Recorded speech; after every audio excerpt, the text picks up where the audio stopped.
am happy to join with you today in what will go down in history as the greatest demonstration for freedom in the history of our nation.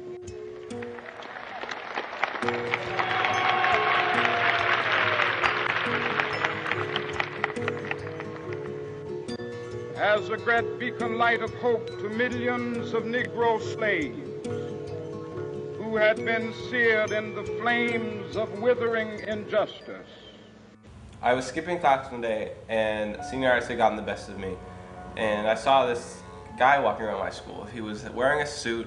He must have been 6'7". So I was looking for a good story, and so I asked him, what could he tell me that would inspire me? And he goes to tell me about this class of 1981, the Apollos.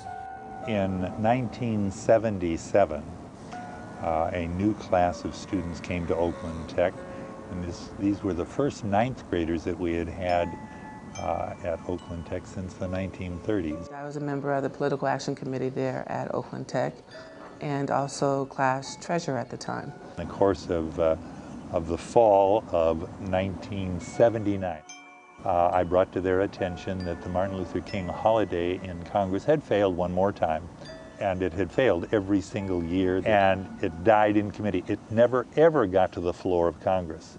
I remember it was in our U.S. history class, the question came up as to why there was no holidays for an African American or anyone of color. And they said, well, they ought to have it. And I said, I would agree. And they said, what would it take to do it? And so we sought out to do it from that point. And they were eager, straining at the leash, and very excited about it. And I said, this is not an easy chore. And I said, you got a choice. You want a nice show with a lot of marching and demanding, or do you want it to become law? They said, well, we want it to become law. And I said, it'll take a year to prepare for this. We were getting up early in the morning to be in Sacramento for 7 o'clock. So that was on our own time. Even on the weekends, we were going out and trying to solicit support from different community people. And it was a very sophisticated campaign. And so he's telling me this story about this high school class, about how they were resilient, and they went to every Senate meeting, and they talked to all the senators, talked to all the representatives. So I remember going through all of those steps, as well as going to Sacramento, as I said, lobbying, going and knocking on the doors and saying, well, this is the bill, this is what we're trying to get passed, can you hear it? A very, very, very, very conservative Republican from Tustin, Southern California, Orange County, that was adamant against it. He put together a booklet of really derogatory information and sent it over to the Assembly. I just remember being mad. We read it and they were saying that he was gay and that he was evil and that he, just a lot of bad things that I had never really heard. The students, were just in tears when they read it, and I said, this is something that we're going to have to deal with. And all of my other classmates that were with us, we were really that much more determined to see the bill through. They had to go through things. They had their share of, troubles, but they didn't let it stop them. There were occasions when, people pulled out their books and said, well, this or that, or he wasn't a president, so why should he be? They decided to change a law or make a law, because they believed in something. Getting them to hear our voice.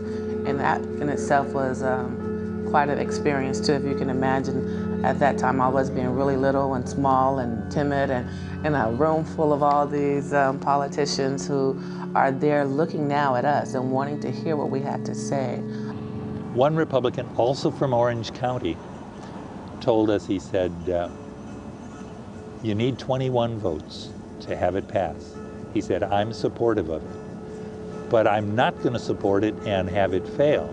You get 20 votes on the floor, and I'll give you your 21st vote. And that's exactly what he did. Place exploded in applause, tears and hugs, and it was really mellow. Yeah, we were very, very happy and excited that we had something to do with it, that we had a voice. A class like that should be remembered because, it doesn't happen every year. But there's only one class of the Apollos, and, it should be recognized that this class did But we refuse great things. to believe that the Bank of Justice is bankrupt.